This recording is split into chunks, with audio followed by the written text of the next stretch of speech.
É un dos grandes nomes ourensáns das artes plásticas que agora nos presenta a través da súa obra a 4 grandes nomes da nosa literatura.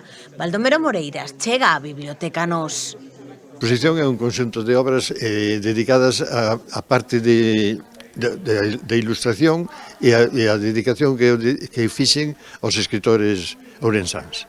Isto é como unha continuación do que xa fixemos en Celanova, porque en Celanova era unha recopilación de todos os cartéis, era cartéis, cartaces, afiches de toda a obra de Baldomero, que incluía, ademais de isto, pois incluía as festas, incluía postais do Camiño de Santiago, postais de Celanova.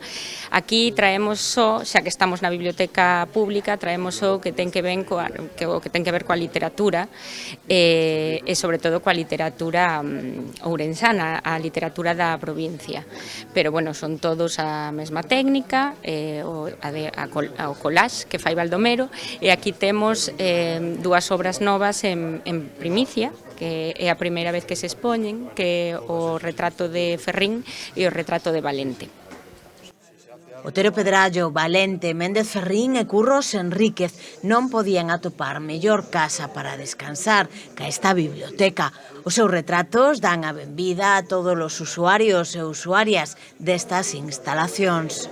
Toda esta colección é collage. Collage é a maneira máis simple de facer un collage que é papel pegado sobre outro papel. Non é un collage que veña de coller cousas do exterior e pegalas, non, é papel sobre papel. E o papel é recortado, é dibuixado previamente por min, recortado e pegado.